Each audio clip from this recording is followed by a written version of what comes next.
Hello everyone, welcome you all on my YouTube channel Future Mentor. Today in this video we will discuss about Kohlberg theory of moral development. आज इस video में हम discuss करेंगे Kohlberg का नैतिक विकास का सिद्धांत।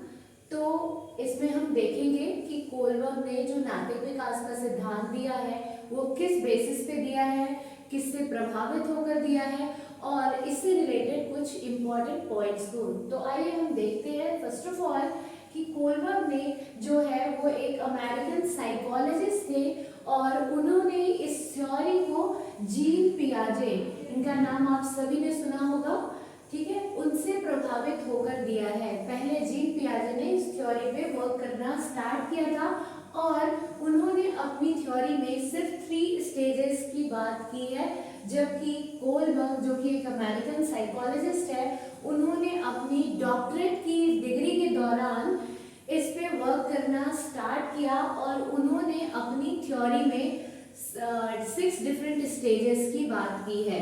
तो आइए हम देखते हैं उनके बारे में।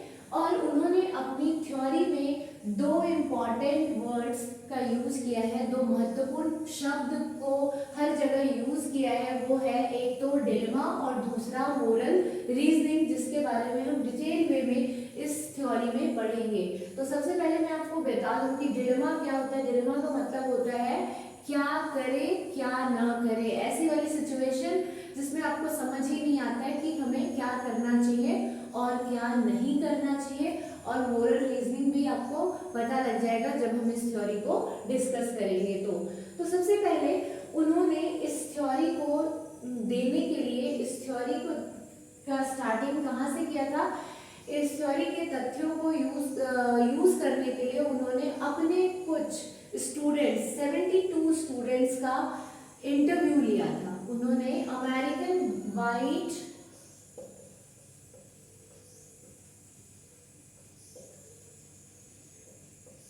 बॉय 72 बॉयज थे जिनका उन्होंने इंटरव्यू लिया था और यहाँ उन्होंने इस थ्योरी में हिंज नाम के एक व्यक्ति की कहानी उन्हें सुनाई थी। ये जो 72 उनके जो छात्र थे उनका उन्होंने साक्षात्कार लिया था, इंटरव्यू लिया था।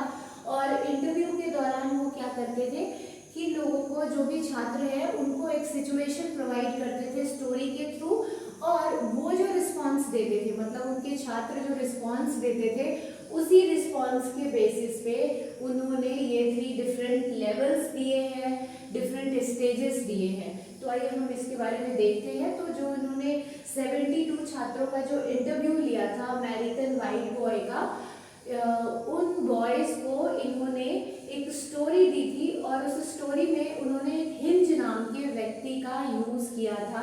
तो समटाइम जो क्वेश्चन एग्जाम में आपसे पूछ लिया जाता है कि कोलबर्ग जो अपना मोरल डेवलपमेंट की उन्होंने थ्योरी दी थी उसमें हिंज नाम का व्यक्ति कौन है, क्या सिचुएशंस दिया गया था, तो आप इसको याद रखेंगे। वो एक हिंज नाम का व्यक्ति है जिसके बारे में उन्होंने उन्हें कहानी सुनाई थी और कहानी कुछ इस प्रकार की थी कि हिंज नाम का जो एक व्यक्ति है वो काफ़ी गरीब पर्सन होता है और उसकी जो वाइफ है वो काफ़ी टाइम से किसी लंबी बीमारी से ग्रसित होती है, जिसकी वजह से वो उसकी इलाज करवा रहा होता है और इलाज में उसके काफ़ी पैसे जाते हैं। और एक दिन ऐसा होता है कि डॉक्टर उसे एक ऐसी मेडिसिन प्रिस्क्राइब करता है, एक ऐसी मेडिसिन लिखता है जो कि किसी आसपास की दुकान में नहीं मिलती है, और जहाँ मिलती भी है तो वहाँ केमिस्ट उससे 2 गुना चार्ज करता है, मतलब डबल मांगता है उससे पैसे, जिसकी वजह से वो उतने पैसे दे नहीं पाता है क्योंकि उसके पास उतने पैसे नहीं होते हैं।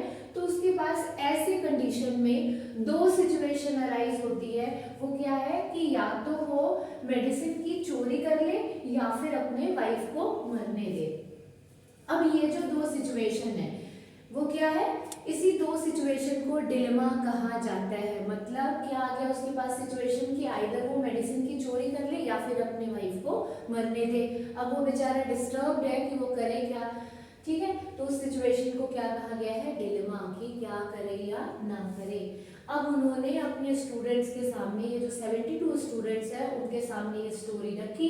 अब इस स्टोरी को सुनकर उनके जो छात्र हैं उस इंटरव्यू के दौरान इसका आंसर करेंगे, और जो भी उन्होंने आंसर किया उसके बेसिस पे उन्होंने अपनी ये थ्योरी दी है, अपना ये सिद्धांत दिया है, जिसके बारे में अब हम डिटेल वे में पढ़ेंगे।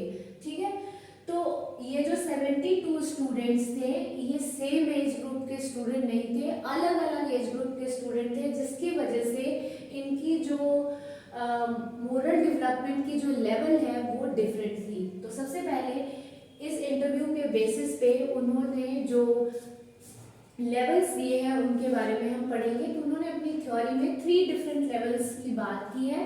पहला लेवल है pre conventional level, second is conventional level and the third one is post conventional level.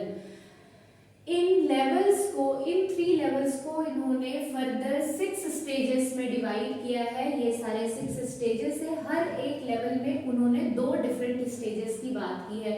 अब क्वेश्चन में कभी कभी आपसे पूछ लिया जाता है कि कोलबर्ग ने जो मोरल डेवलपमेंट की थ्योरी दी है उसमें टोटल कितने स्टेजेस है, तो उसमें टोटल 6 स्टेजेस है, और लेवल्स कितने हैं, तो लेवल है 3। ठीक है, तो उन्होंने जो पहला लेवल दिया है उसका नाम है प्री कन्वेंशनल लेवल, और उन्होंने कहा है कि यहाँ जो मोरालिटी होती है वो 0% होती है। इसमें जो पहला स्टेज है वो है ओबीडियंस एंड पनिशमेंट ओरिएंटेशन।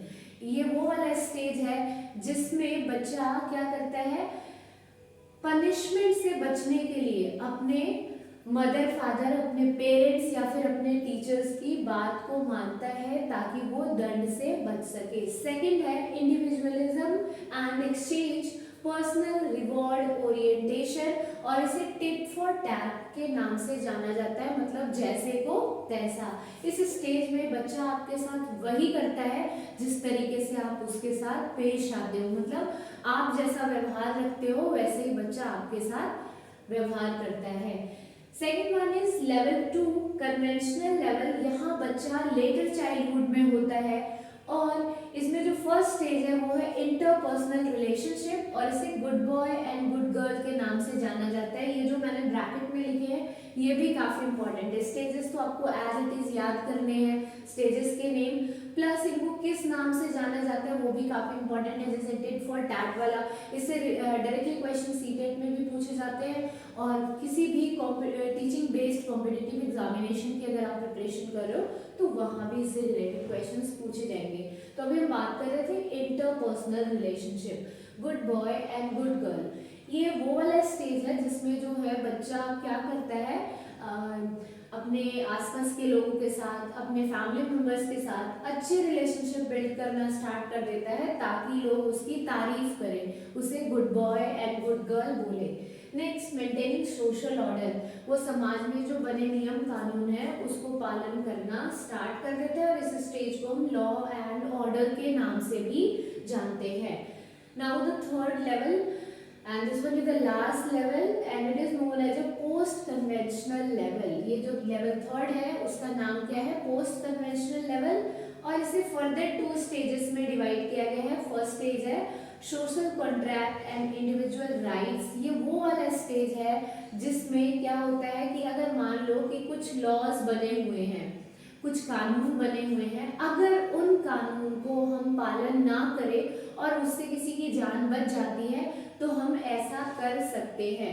जैसे कि आपने देखा कि इस स्टोरी में, अभी मैंने आपको स्टोरी सुनाया, उस स्टोरी में एक ऐसा सिचुएशन आता है कि हिंज या तो मेडिसिन की चोरी कर ले या फिर अपने वाइफ को मरने दे।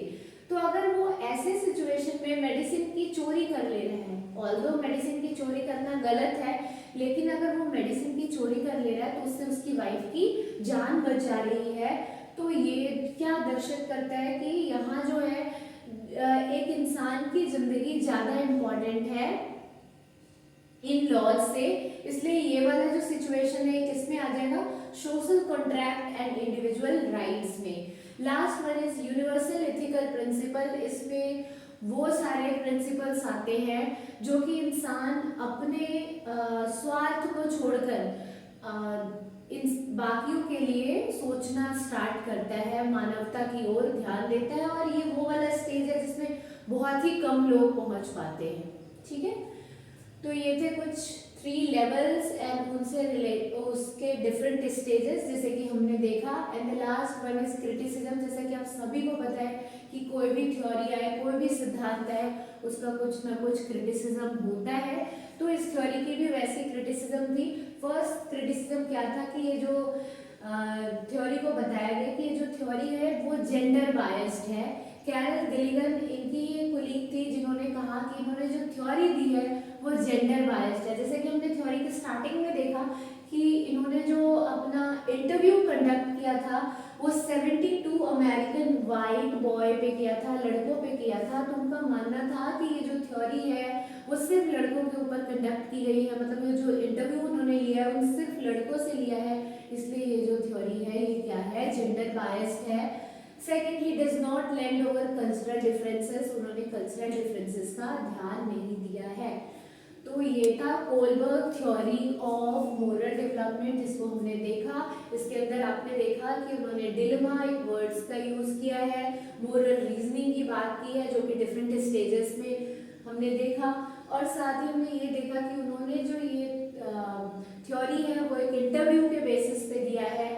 इस इंटरव्यू में उन्होंने अपने 72 अमेरिकन वाइट बॉय का इंटरव्यू लिया था जो कि अलग अलग एज ग्रुप के थे, और उन्होंने जो आंसर्स दिए उसके बेसिस पे उन्होंने फर्दर ये 3 लेवल्स दिए हैं और उनके डिफरेंट स्टेजेस बताए हैं। साथ ही इस थ्योरी में उन्होंने एक ऐसी सिचुएशन डाली है जिसके थ्रू डिलेमा के कॉन्सेप्ट को उन्होंने क्लियर किया है। और लास्ट में हमने देखा कि इस थ्योरी का जो है वो कुछ क्रिटिसिज्म भी है, आलोचना भी की गई। तो सबसे पहले इसमें बताया गया है कि जेंडर बायस है। क्वेश्चन जो है ना, अगर आप केवीएस के लेवल पे देखोगे या DSSP के लेवल पे, तो ये वाला जो क्वेश्चन है स्टेजेस से रिलेटेड, ये जनरली सीटेट पे पूछा जाता है। यहाँ क्रिटिसिज्म से भी रिलेटेड क्वेश्चंस पूछ लिए जाते हैं। साथ ही उन्होंने कितने स्टूडेंट्स पे ये जो है अपना इंटरव्यू कंडक्ट करवाया था वो आपसे पूछा जा सकता है, या फिर ये भी पूछा जा सकता है कि इन्होंने जो थ्योरी दी थी वो किससे इन्फ्लुएंस होकर दी थी। तो उन्होंने इस थ्योरी को जीन पियाजे से इन्फ्लुएंस होकर दिया था, और ये थ्योरी उन्होंने तब दी थी जब वो डॉक्टरेट की डिग्री परस्यू कर रहे थे। So this is all about Kohlberg theory of moral development. I hope so आप सभी को ये थ्योरी पसंद आया होगा। अगर वीडियो पसंद आए तो प्लीज़ वीडियो को लाइक करें एंड चैनल को सब्सक्राइब करें। ज़्यादा से ज़्यादा लोगों के साथ वीडियो को शेयर करें सो मैक्सिमम लोगों को इस वीडियो के थ्रू बेनिफिट मिल पाए। Thanks for watching this video. Thank you all.